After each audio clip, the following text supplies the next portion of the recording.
I'm Emily, and Jake, who is 2 years my senior, is a man of science living out his childhood dream with a fulfilling research job. Despite his busy schedule, he seems content. Our 3-year-old son, Mike, shares Jake's love for observation and experimentation, currently fixated on the goldfish he snagged at the fall festival. Meanwhile, our 1-year-old daughter, Sarah, is a delightful eater, with her adorable chubby white cheeks bringing comfort and joy to our household.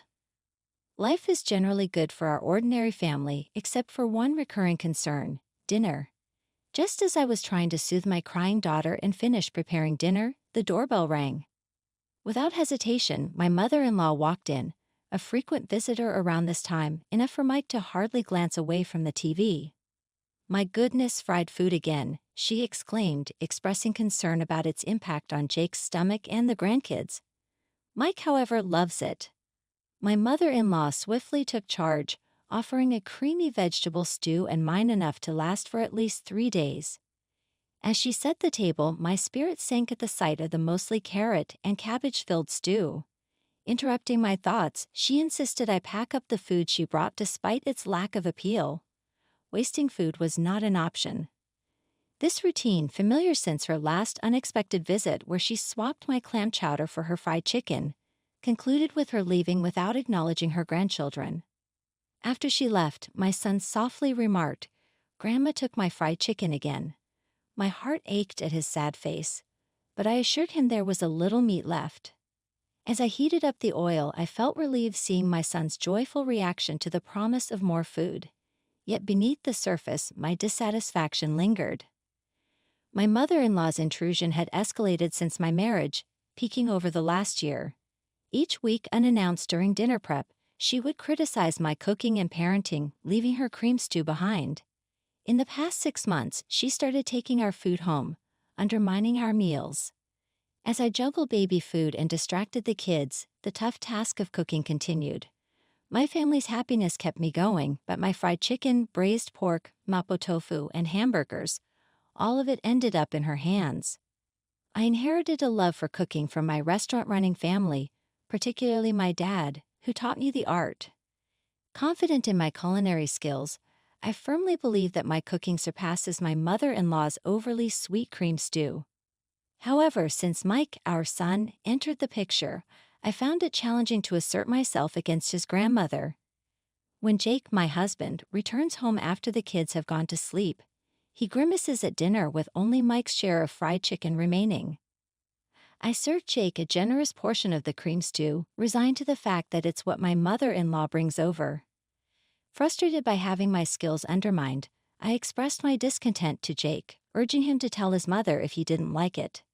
Jake, as non-committal as ever, pokes at the stew, avoiding confrontation with his mother, despite her intrusion during Sarah's nap time and taking away Mike's favorite foods.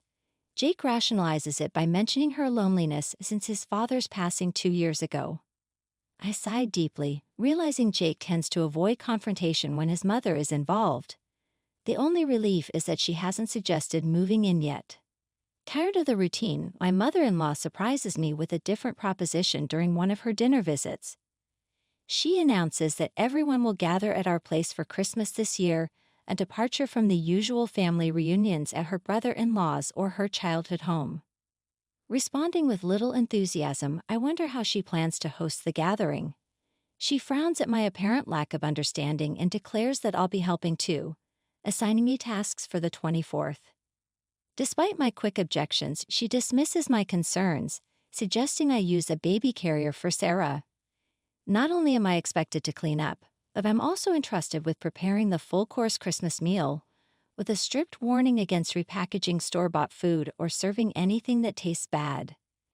Stunned by the audacity of her decision, I try to object, but my mother-in-law, satisfied with her directives, leaves abruptly.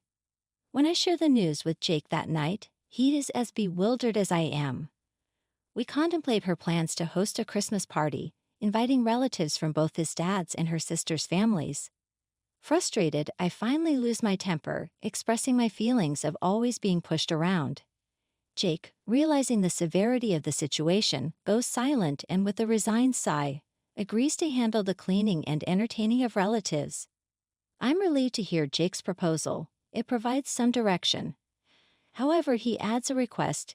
Can you still cook the full-course Christmas meal? Jake gazes at the meatloaf his mother-in-law left for us, making it hard to refuse.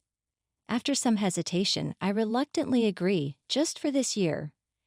Let's keep Mom's reputation intact, plus everyone in the family loves your cooking, he pleads. Fine, just for this year. Thanks, man. I can't wait for Emily's Christmas feast, he says cheerfully. I brace myself, knowing it's just for this time, and agree to prepare a full-course Christmas meal. When I inform my mother-in-law that Jake will stay over to help with cleaning, she makes a displeased face, commenting on how the man of the house shouldn't do such things. Despite her discontent, she seems reasonably satisfied seeing Jake bustling around at his parents' home for my sake. Then comes Christmas lunchtime. Emily, is the corn soup ready? I'm preparing the croutons now, I respond, scurrying around the kitchen to get the caraco and corn soup ready. You're so inefficient. I'll bring the food myself, she declares. I'm sorry if you're going to complain. Try preparing a meal for 20 people. It's really exhausting. Finally, the serving is done, and I sit down at the party. Jake, having put our daughter down for a nap in another room, has been supportive. Preparing a full-course Christmas meal for 20 people was challenging, but it feels good to see everyone enjoying my cooking. However, that good feeling lasts only a moment. This quid looks so beautiful, it's like something you buy. Thank you, cheese, you're good at flattery. This carrot slot is perfectly balanced with the vinegar. The orange scent really freshens up your mouth. That's because Christmas meals tend to be rich, so I made it a bit more acidic. Something's off every time someone tries to compliment my Christmas cooking. Mother-in-law interrupts. Something is not right, she declares, revealing the source of the awkwardness. Sophia, father-in-law's sister, comments, Emily, mother-in-law is such a great cook, isn't she? Confused, I let out a dumbfounded sound. Unperturbed, Sophia continues her story. Did Olivia make this entire Christmas feast? That's amazing. Huh? I haven't cooked a full-course Christmas meal in ages. I was going to leave it to my daughter-in-law, but she's absolutely terrible in the kitchen and never comes by even when I offer to teach her. Mother-in-law talks about struggles she never even faced, leaving me puzzled.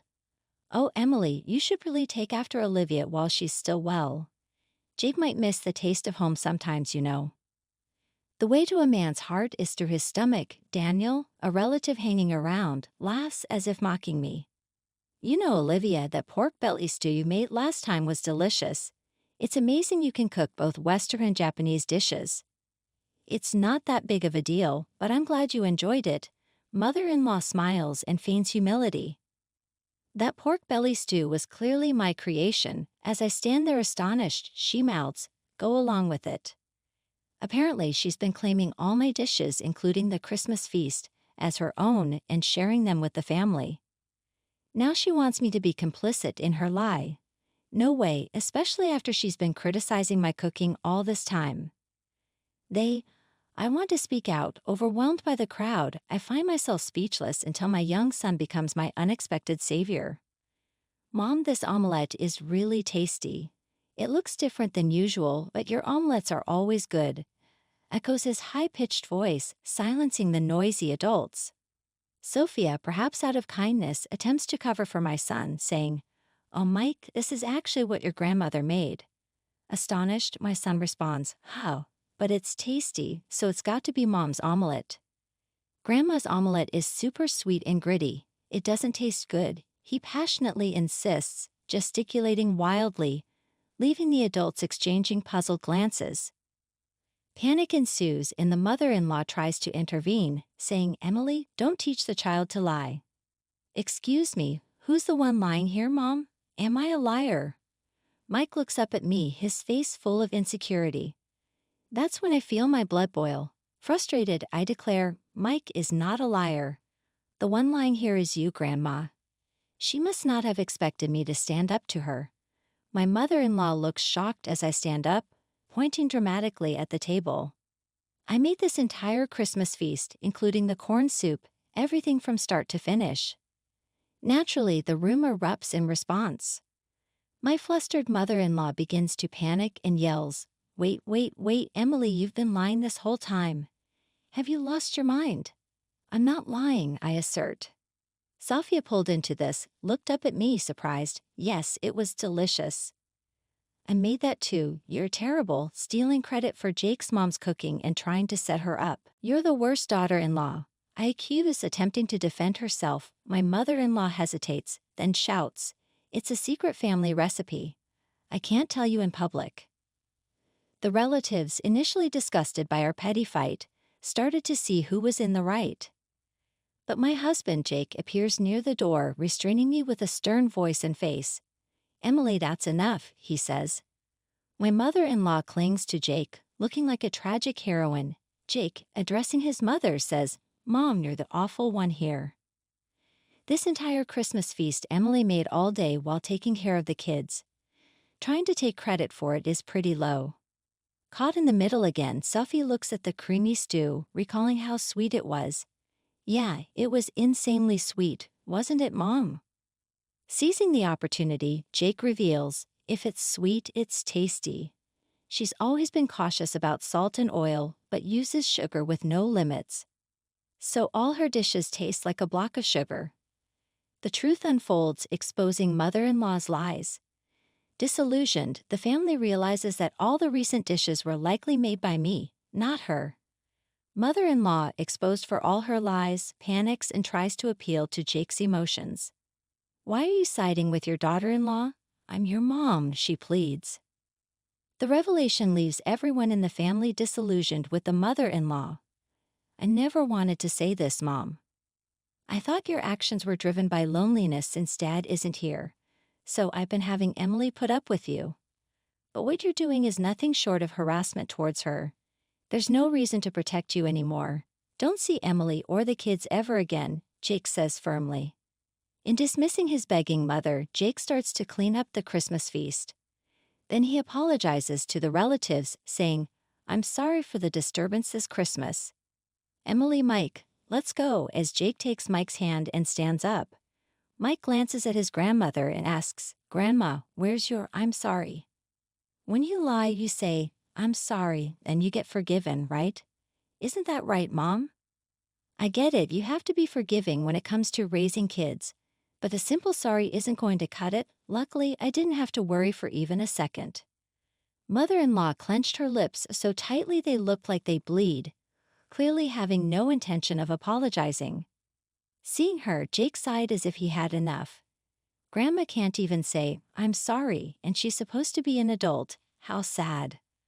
"Let's go home and have Mom's delicious Christmas feast, okay?" We left behind a growling mother-in-law and confused relatives, carrying our sleeping daughter in the Christmas feast. As we left Mike's house, we went straight to my parents' place and served the Christmas feast. Everyone was delighted and ate with joy. This is what I had been striving for, so my heart was full. Jake, of course, apologized profusely and promised never to let us meet his mother-in-law again. Apparently, the atmosphere at my house remained awkward. His relatives dispersed, leaving only a soulless mother-in-law and some bland food. The next day, the mother-in-law's sister and her husband, as well as Jake's sister, visited as promised. Seeing the bland food, they chuckled and said, "Figures." Apparently, mother-in-law's lack of cooking skills was a well-known fact among her relatives.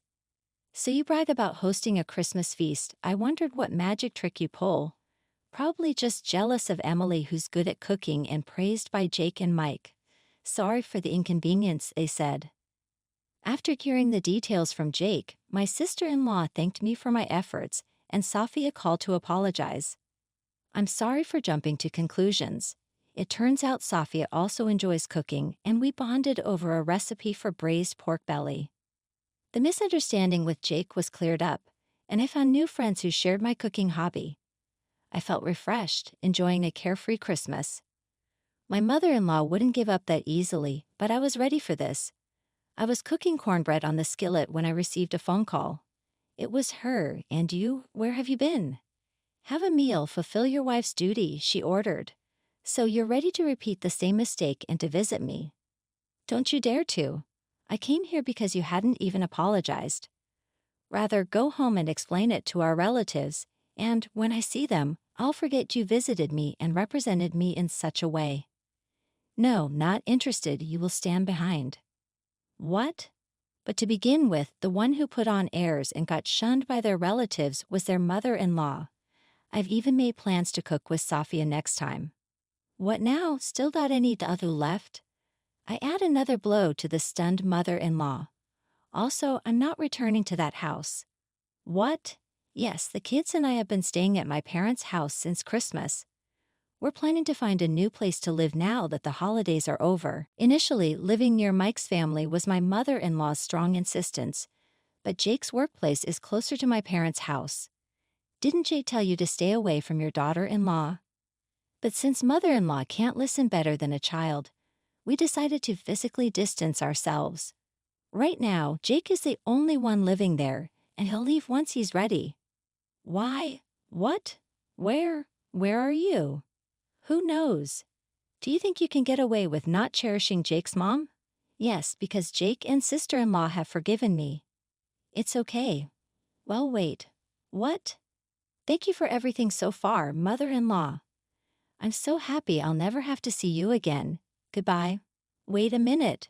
With a bit of a laugh, I hang up on my mother-in-law, who's screaming like a villain in a superhero show.